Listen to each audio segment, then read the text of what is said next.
When it comes to the area of Washington, D.C., Washington, D.C. is one of the areas that the Native Americans protested the name of the football team of the Washington Redskins and the logo.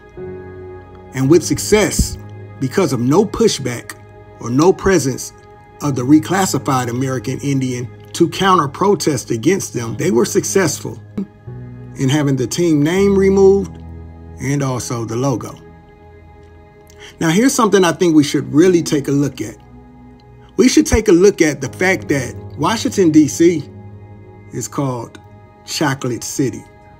The Native Americans have never had a strong presence in this area, and for them to claim that the logo and the team's name is offensive, we have to dig into that claim, because that logo and that name fit the people of the land.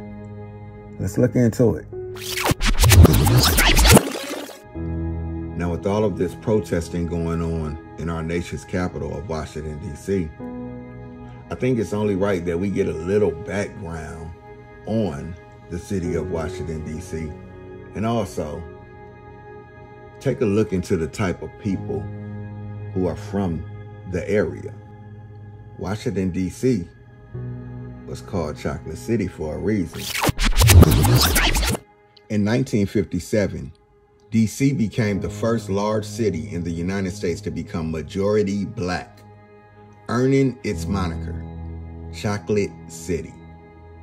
That shift was in part a function of an expanding black population during the baby boom, but it was more of a function of whites moving out of the city. That probably means that there wasn't a lot of Native Americans in that area. So it would make sense that that logo looked like the people of the land. The name Redskin probably described the people of that area, the people of that land. So it would make sense. If I want to erase a people, I definitely want to get rid of those logos, the images. I definitely want to get rid of their name if possible. Seems like that's exactly what's going on in this situation here. So let's protest. Let's say this is racist. Let's get rid of these logos and names. See how this goes?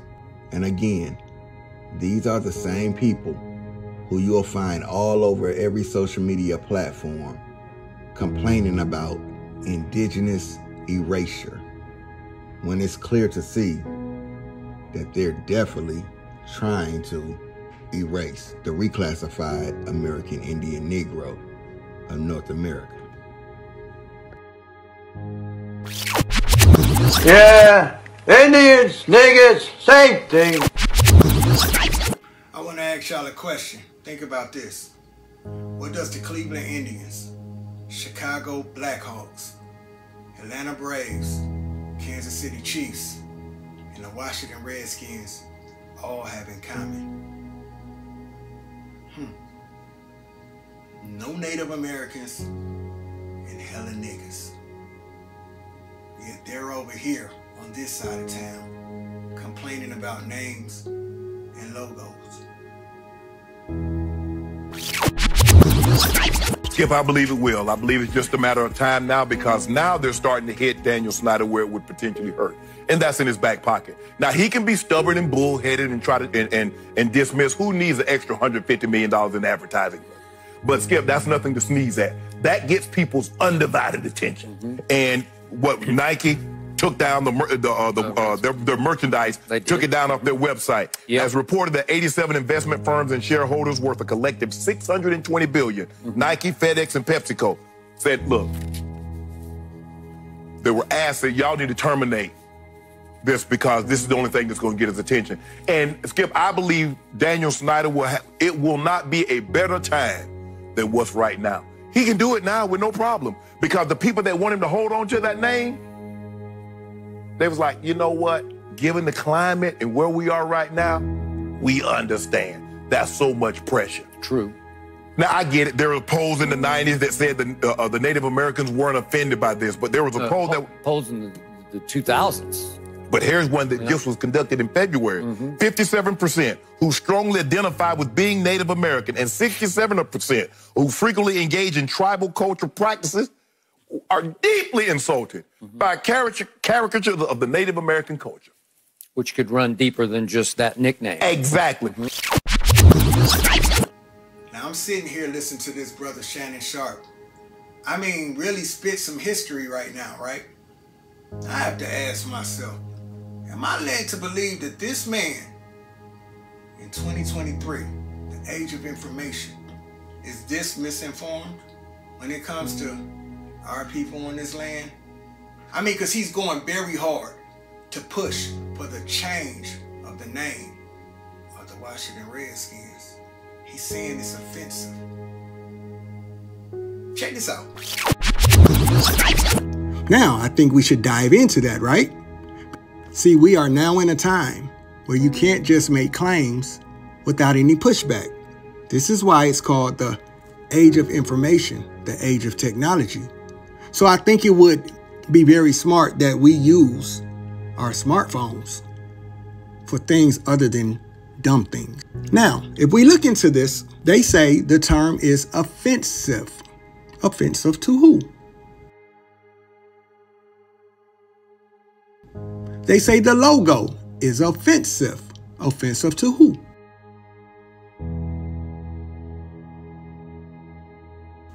I think it's very important that we take a look at someone who is from the area, who can tell you about Washington, D.C., aka Chocolate City. I mean, it's called Chocolate City for a reason, right?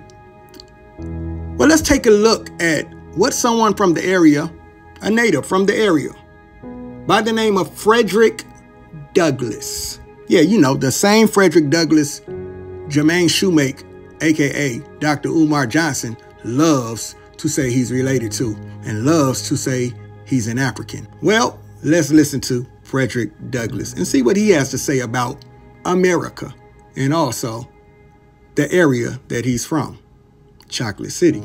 Frederick Douglass was born in Cordova, Maryland, and that's right outside of Washington, D.C.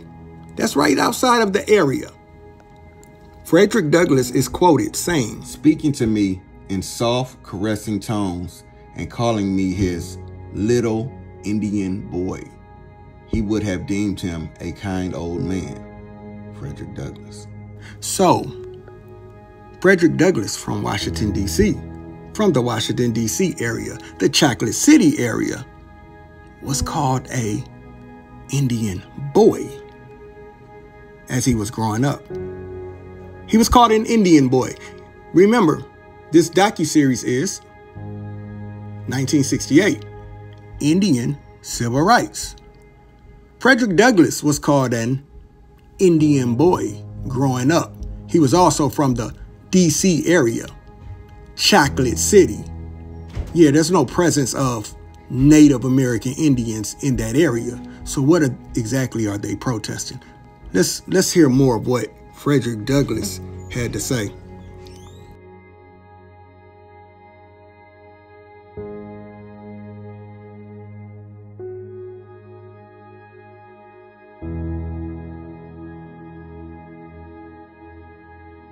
Now, who is the American Negro? Remember, there was a group of people on this land who were reclassified from Indian to Negro to colored to mulatto to African American to black. Keep that in mind as we try to figure out who were those Indians in 1968. No matter how Pan-African they want to try to make Frederick Douglass be, Frederick Douglass is quoted as saying, "The native land of the American Negro is America. His bones, his muscles, his sinews are all American." Frederick Douglass. And I think he identifies as an American Negro. Let's continue. Skip, you know what the problem is? You know why people don't want to give that nickname up? People that create something have a hard time being told not to use it. That's why people want to use the N-word, because they created it. Skip, do you think Native Americans ever called themselves Redskins? No. It's the people that invented the name that's holding on to it. No, Mr. Shannon Sharpe. Native Americans wouldn't go around calling themselves Redskin. Probably because they're not red, Mr. Shannon Sharpe. They're not red. They're not red. But again, Mr. Shannon Sharpe, you're doing your research, you're pulling up statistics. It's 2023, the age of information. I'm sure you have to hear your colleagues and people talking around you. I'm sure you have to run across circles of people who are telling you that they're the real American Indians of this land and not those Native Americans that you're defending right now, trying to help them erase us.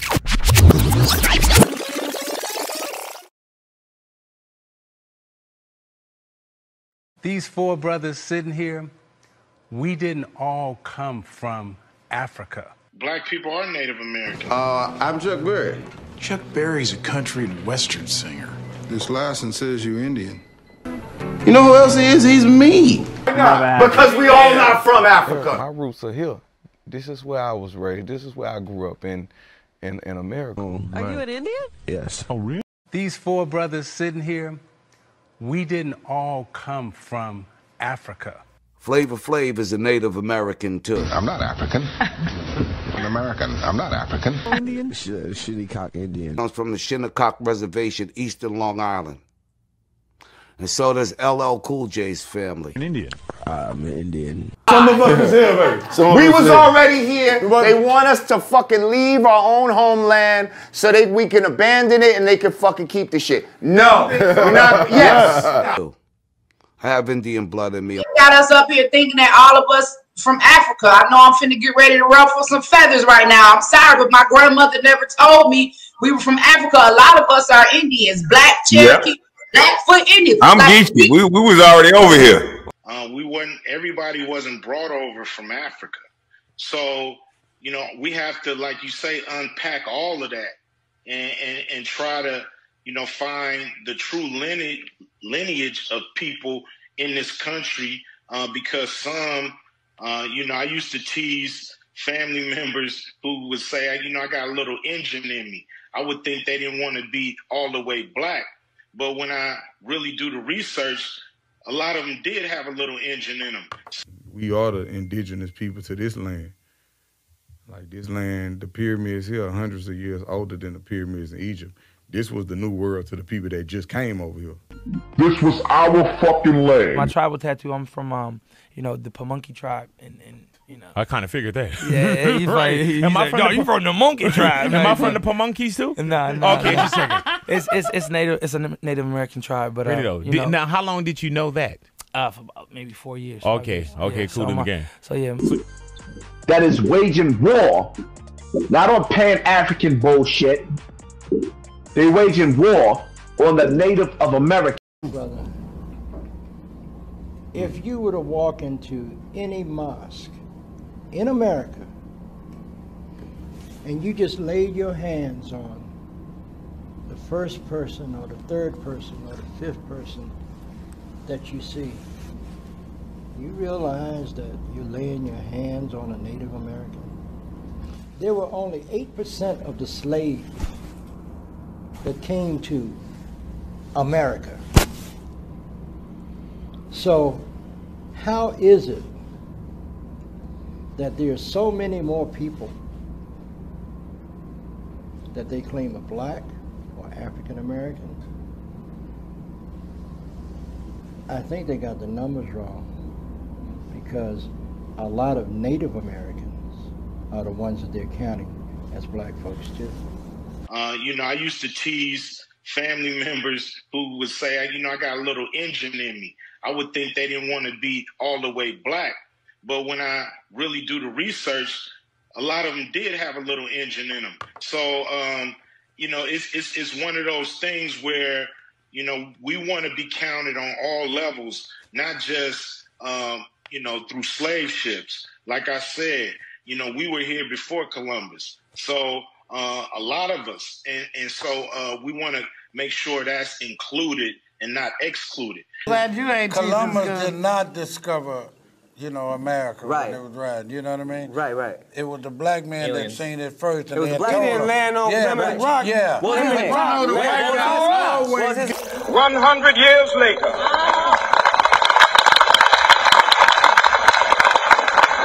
the Negro is still languished in the corners of American society and finds himself in exile in his own land. It was black. It was black. It was blacks, right. But blacks got Native American in us. That's native. Because I'm Indian. Because I'm Indian. And there was a there was a country before 1492, and our history goes way beyond 1492. So you can't start us at 1492. We were always here. We were always here. We were always here.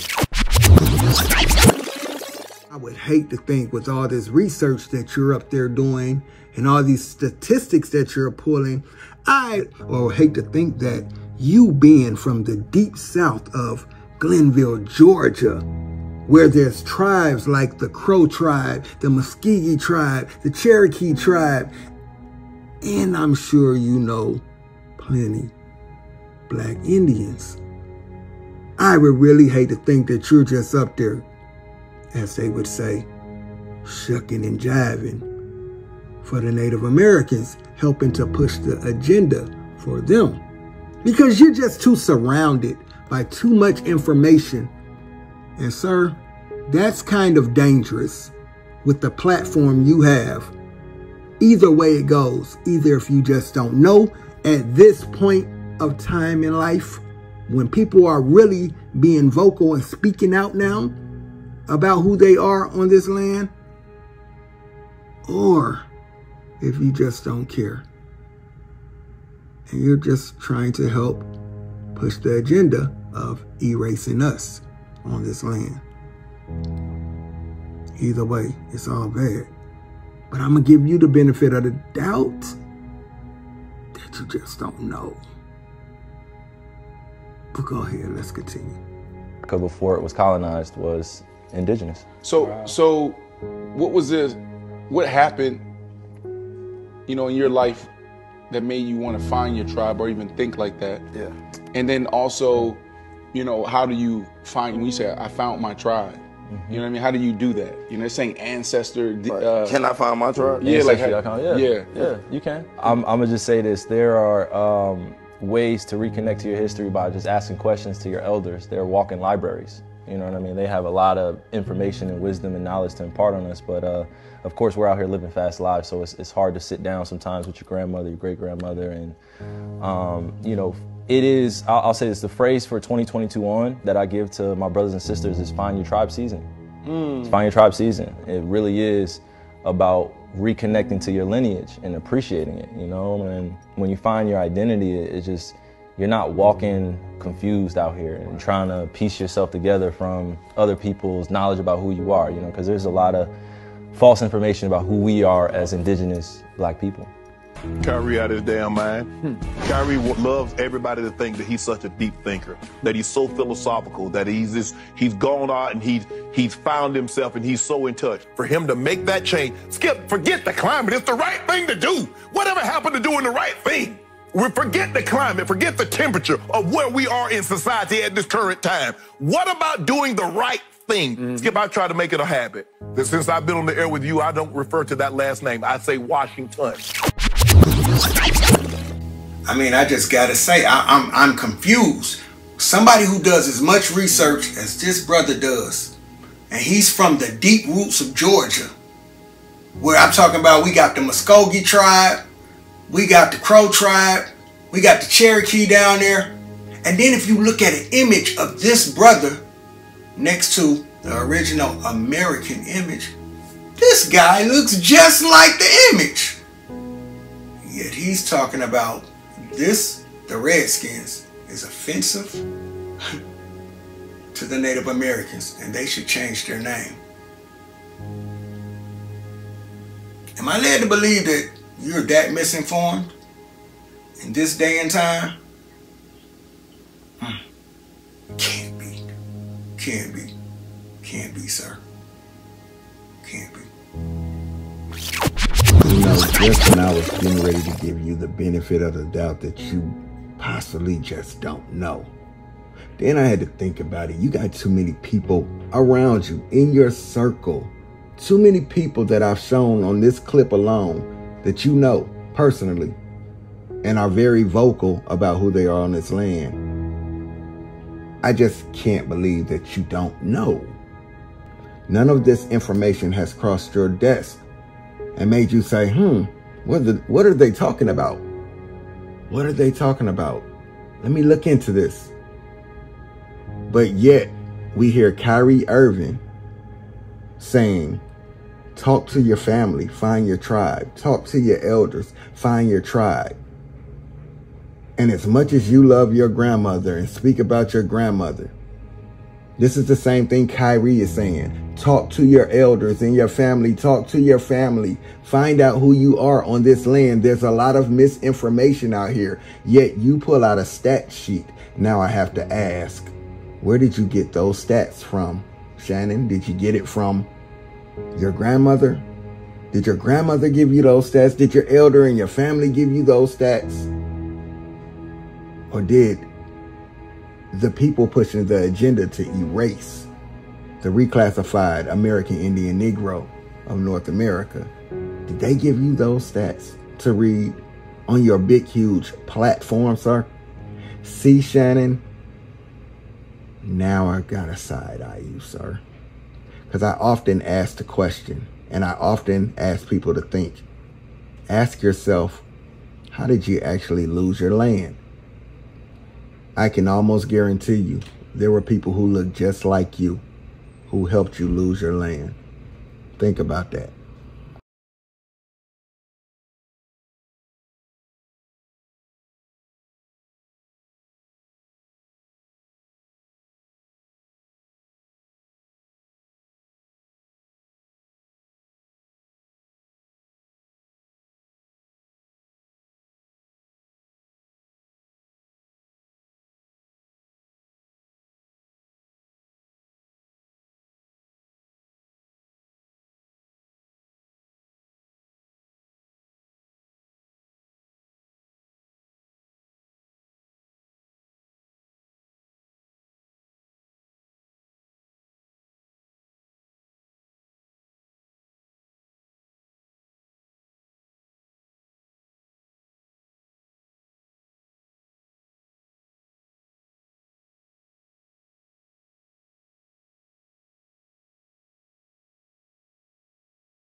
Skip, I don't need but one person to tell me something is offensive. I don't need 50,000. I don't need the whole popular demographic to say that's offensive. If one person says, you know what, Skip, I got a great relationship with a guy at CBS. He was on Camera 3, Fred Shimizu. I used to call him Ichiro because he was Japanese. His sisters passed, and Ichiro in Japanese means firstborn. Well, his sister was the firstborn, and he came to me. He said, Shannon. He said, can you do me a favor? I said, what's that? I said, what's that, Ichiro? He said, can you not refer to me as Ichiro anymore? I said, sure. He said, my sister passed, and she was the firstborn. No problem. Yeah. Freddie. From that point on, Skip, all he needed to do was tell me. No, man, I've been calling you that all along, man. Why now? Still got a great relationship. Skip, they told you they don't like it. I don't care I don't care about 90. I don't care if it's 95% says it's okay. That 5% says no. Leave it alone. Okay. Everything you just said, music to my ears. I have been campaigning for years for this nickname to go away. I will be honest with you, be completely transparent. I tried for a while in 2014 not to use it. It gets during the football season virtually impossible when you're on a sports debate show not to use that nickname because it's just the name of the team. Right. When you say Washington, it doesn't even have the right ring. Okay, so forgive me for that. But I have campaigned, as have many others in the media, to get rid of this nickname for I don't know how many years. For me, 10, 15 years. It was just wrong from the start. Right. I think Dan Snyder knew in his heart of hearts it was wrong, but he grew up a Redskin fan. His father taking him to games at old RFK Stadium.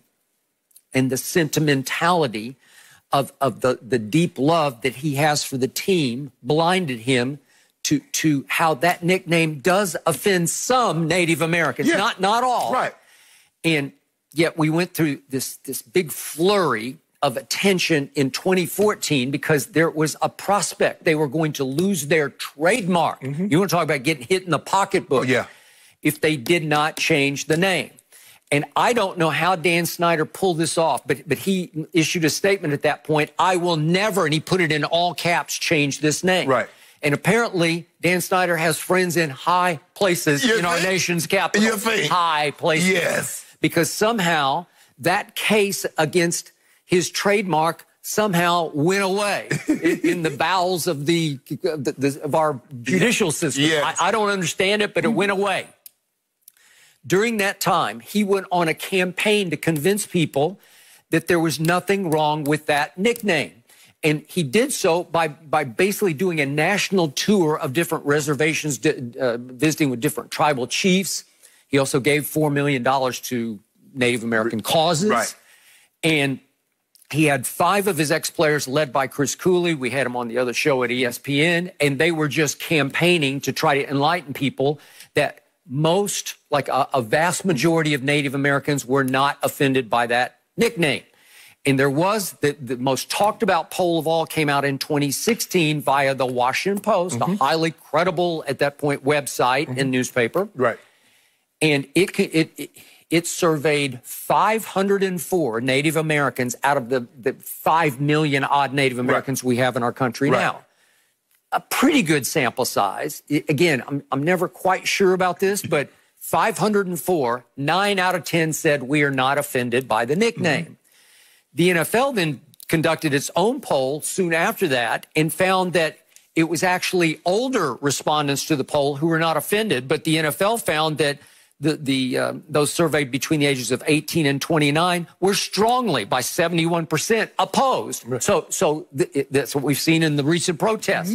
The younger people, like I kept telling you, the younger white people are saying, no more of this. We've seen enough of this. We're with our black brothers and sisters. What do you need from us now? Okay, so it's a surge of youthful thinking. It's enlightened thinking. And you mentioned this, Skip. It may be a point in time where the older generation says, you know what, it's been there so long, ain't nothing we can do. Okay. And the younger generation says, hell no, there is something we can do. I think the older generations are so beaten down. Yes. Because they were so oppressed that they finally just said, we give up. Skip, I can see if he named it after one of the tribes, the Cherokee or the Choctaw, the Chickasaw, or Washawnee.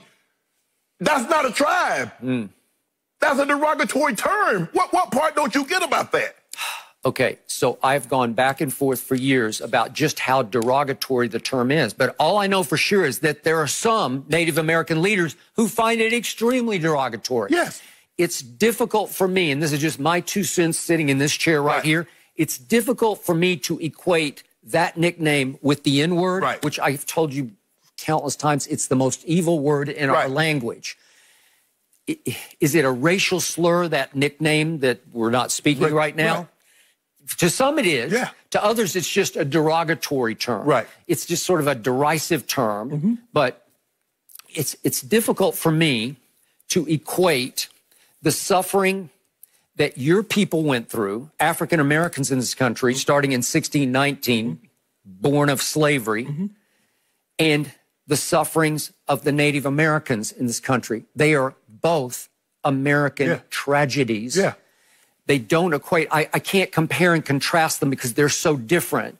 But I've told you before, I grew up in what used to be called Indian Territory, the state of Oklahoma. It means red man, Oklahoma. 5 civilized tribes were relocated from southeastern United States, from Florida, Georgia, Alabama, Mississippi. They were forced in relocation to march all the way to Oklahoma, to Indian Territory, to relocate onto reservations, which then got further taken away from them by the Oklahoma land run when white settlers said, well, you got enough land. We're going to take some more of your land. Okay, and basically, just for our younger viewers who don't get this, they were here first. This was their land. Yeah. When Columbus discovered America, it was populated by Native Americans. And what did we do? As in my forefathers? I know we borrowed. I know we paid them a good price for it. We gave them what, I mean, did we pay for it? I mean, didn't they pay for it? I know Columbus, because I know that's not, white men would never riot and kill somebody. No, Skip. So the white men basically declared war on the Native Americans, declared war, and said, if you won't give up your land, we will take it from you. And there was bloodshed. And by the way, that forced march of the Trail, it became known as the Trail of Tears. There were about 60,000 who were moved. Nearly 10,000 died on the march of disease and hunger. And it was just... Well, a lot of disease came when they came over here, brought their butt over here. Thank you. There was no disease over here. They was just fine, just harmony. Okay, now let's go to the origin of this nickname. I'm going to say it, Redskins. Where did it pop up? How did it jump into existence? Well, it happened back in 1932 when George Preston Marshall tried to put a football team in Boston, Massachusetts, when football was not popular. It was a baseball town. Correct. There was no basketball. There was little to no football yet. And so at first, they were the Boston Braves because they shared a stadium with a Boston National League baseball team, also referred to as the Braves, okay?